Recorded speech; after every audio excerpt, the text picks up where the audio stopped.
Hi guys, welcome back to our channel Naughty Threads. If you are yet to subscribe to our channel, hit the subscribe button now and also hit the bell icon to get all the future updates. So in today's video, I will show you how to mark the basic necklines to do this kind of RE embroidery. Now in case you do not have any tailoring knowledge, you can still do the basic marking and work the blouse. You don't have to know in-depth tailoring to do this. So without any delay, let's get started. So first of all, we will need a measurement blouse. So my personal advice is not to take a blouse which has very heavy work, since we might end up getting little mismatch in the measurement. So instead, take a plain lining blouse like this, which is more easier to handle. Iron the blouse so that there are no wrinkles. So this is the measurement blouse I'm going to use, and we'll see how to mark the back first. So it is always better to cut the piece in a paper or a chart paper like this. That will act as a stencil, and we can then use that piece to transfer the mark onto the blouse piece. So the first step you will do is fold the back into half. The stitch has to match because usually it will be folded like this. If it is folded like this, make sure it is nicely folded onto the stitch and then join both the ends like this. And remember, all the marks that we are doing right now is without the margin, because to do the RE work you will not need the margin. You will have to do it on the ready line like this. So this part is where you will be working, so we don't need any margin. So please don't follow this method to stitch the blouse. So I folded this chart paper into two here. I folded it and I'm going to mark the back in the fold end here. So first we will mark the waistline, as in the waist of the blouse. So hold this fold here and stretch the blouse to get the waist. So this will be our waist.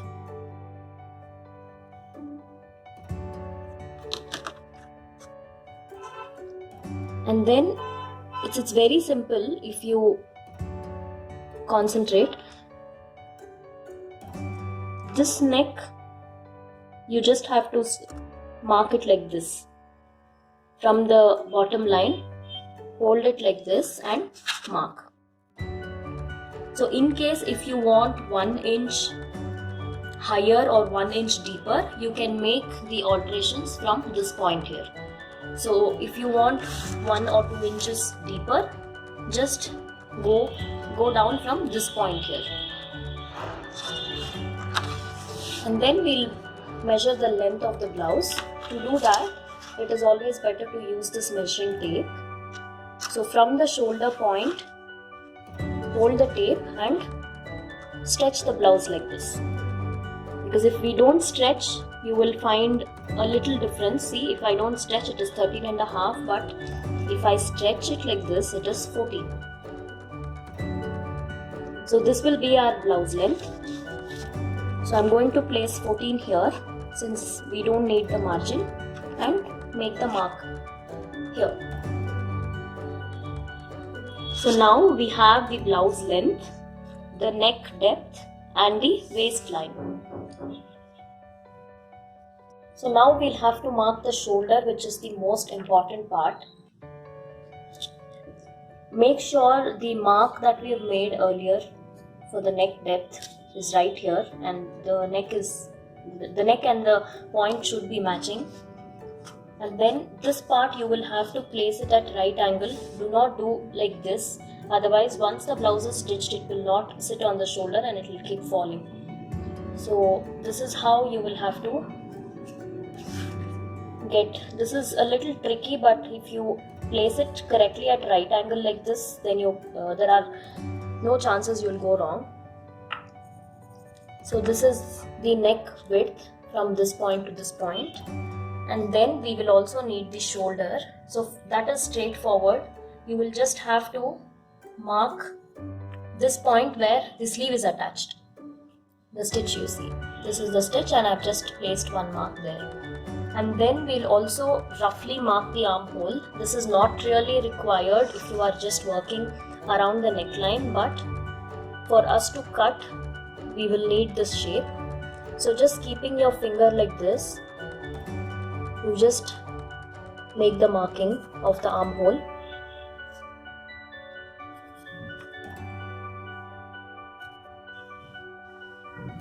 This is just for us to get a rough idea, and this will be the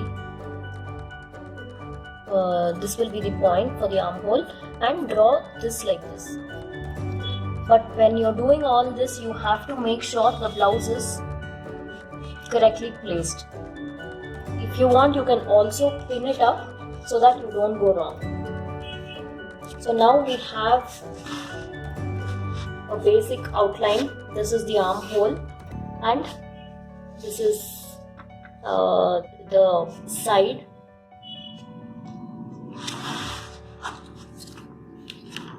So from this point, it is always better to join here because this was the waistline we marked initially.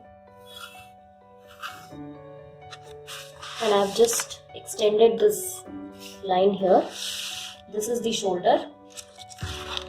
Now shoulder I think is about 2.8 inches.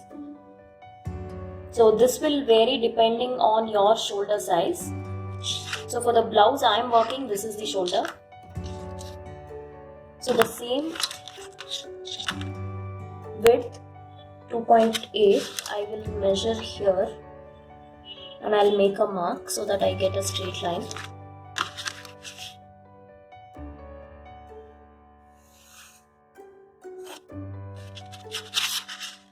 Now here is where you will draw all your neck shapes. Now first we'll see how to do the normal U-neck or the round neck.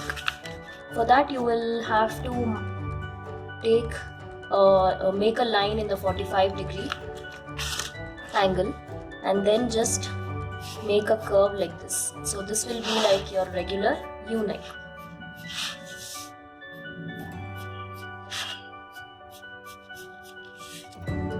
So this will be the U-neck. If you want a leaf neck, this is how you will do. Just take the shape of a leaf and join this point. This becomes your leaf neck.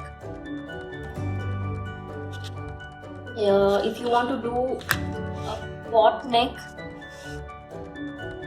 then about 2.5 to 3 inches you will just have to mark and then divide that into half and draw one small line here because this has to it has to look like a pot.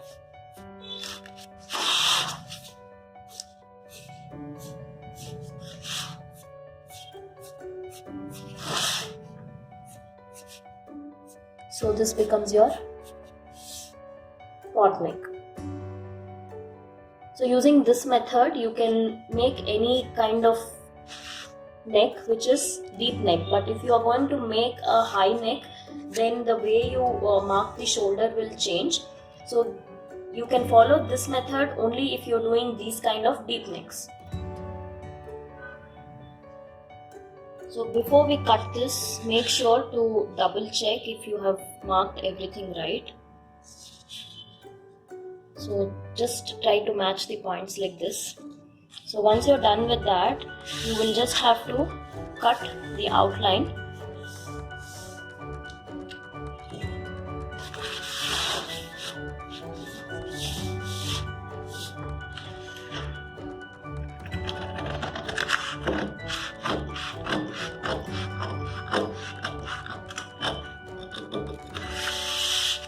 So I'm going to cut the pot neck one.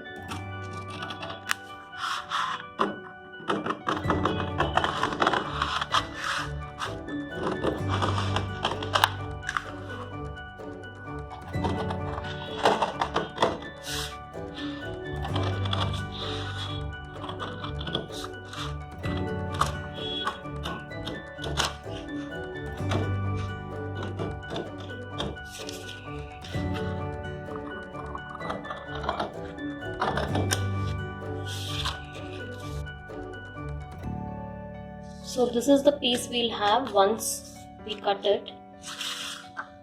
So now it will be easy for us to mark it on the fabric using this piece. So this is the back. Now we'll see how to mark the sleeves. Now this is how the sleeve needs to be marked. This is very simple. You just have to fold the paper like we folded for the back, and then this end here, this has to match with the folded end of the paper. So here we will need the sleeve round. This will be the sleeve round. Just make a mark, and then you'll also need the sleeve length.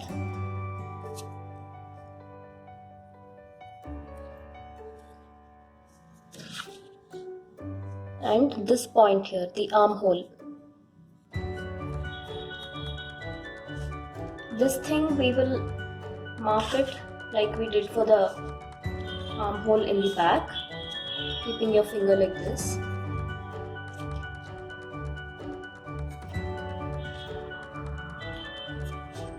Or you can simply just draw like this, because we are not going to cut the blouse. This is just for us to work. So using this method you can work a butta in the sleeve in the center and a border. But if you are going to work around this part, then the way you mark the armhole will change. For that you will have to know the proper tailoring knowledge. So this is the sleeve. Now we will cut along the line. So this is the sleeve we have. Using the same stencil we can mark both the sleeves on the fabric. So now let's see how to mark the front neck. For the front, since we usually work only on the right side, as in the right side of the blouse, we will only mark one side. For that you will need your back part to get the shoulder point. So first, using this cutout here, we'll just try to get the shoulder, because when we are going to stitch, both these have to match, and then this part here. So once you've got those points, you'll have to match this with those points like this.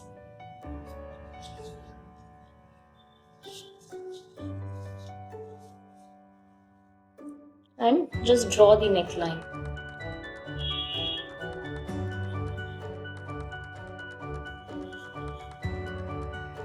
You will have to stop working at this point, because this is where the machine will run to stitch this placket inside.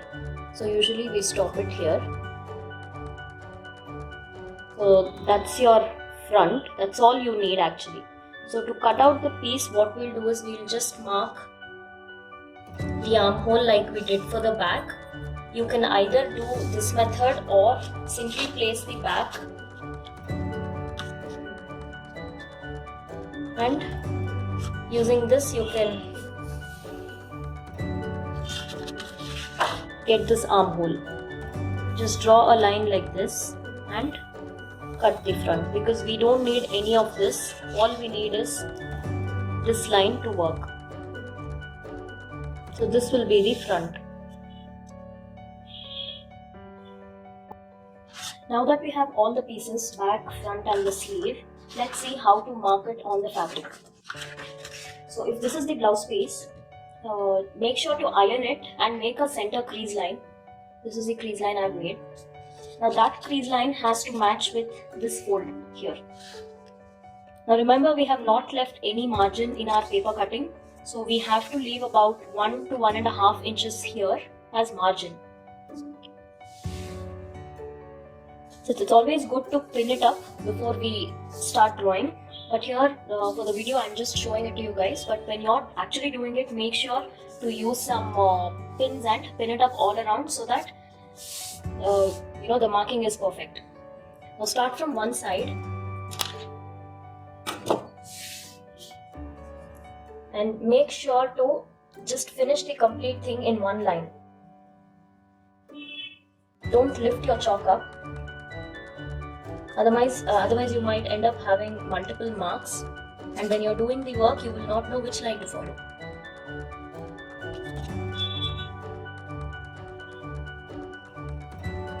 Then same way continue the shoulder, the armhole, and then the side of the blouse.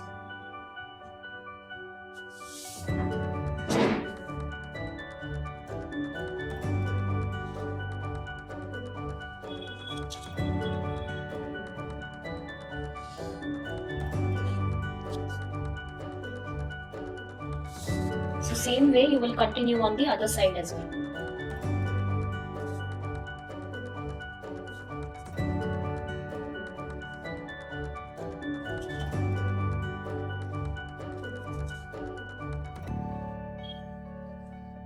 So we have the back like this. You will start working.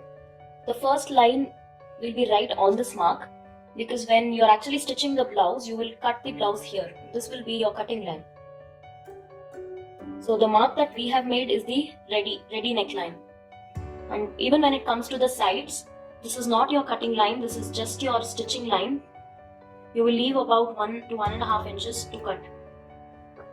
So this is not the perfect measurement, this is just for an idea. In case you're going to do all over buttas like this, you have to know where to stop it. So just to get the outline, we have used this technique. So please don't follow this technique to stitch a blouse. So same way you will mark the front and the sleeves as well. So for the front, you can just squeeze it in here, in this side or the other side. So you will just leave, this is the armhole and this is the neck. Leave a little gap here for the margin. Then just make the mark like this. Again, it is better to pin it before you mark.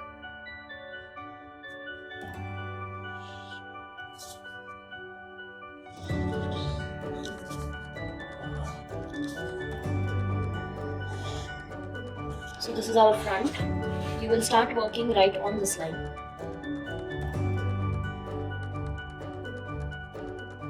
Now for the sleeve, we'll have to go with the opposite side here. Now this is a plain fabric. In case you're doing it on the blouse piece which comes along with the sari, it will definitely have a border which you can use in the sleeve or the back. So same way, if you want to use the border in the back, this will be the border area. So then you will have to leave the margin for that. To mark the sleeve, I'm going to turn the fabric like this. Make a center crease again.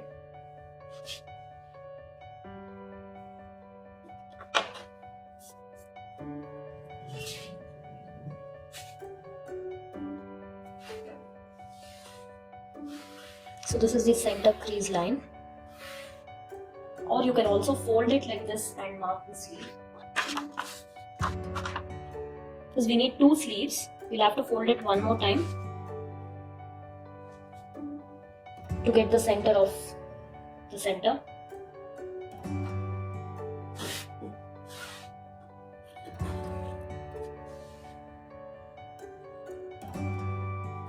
So now we have this center line here. Like we did for the back, we leave the margin here. So I folded it and I've marked one sleeve here, leaving about 1 inch margin here, 1 to 1.5 inches. Now if you notice, there is no enough fabric here for the margin while stitching. So in this case, if you have very less fabric, when you are stitching the blouse, you will have to give a joint here. But since we are only working, we need not worry. We'll just work the design. So people who are stitching will have to worry about that. So one sleeve is here, the other sleeve you will mark on this side. So one sleeve this side and the other sleeve on the other side. So that way you will mark the front, back and sleeves to do the ari work. And if you're using a frame, don't forget to bind the frame with some cotton fabric so that the silk blouse piece will not get damaged. In case you're wondering how to do that, I have already posted a video on that. I will be leaving the link in the description box and you can check it out. So I guess that's it for today. I will be back with more interesting videos. Until then, stay tuned guys, and don't forget to like, share and subscribe to our channel. I'll see you soon. Bye bye.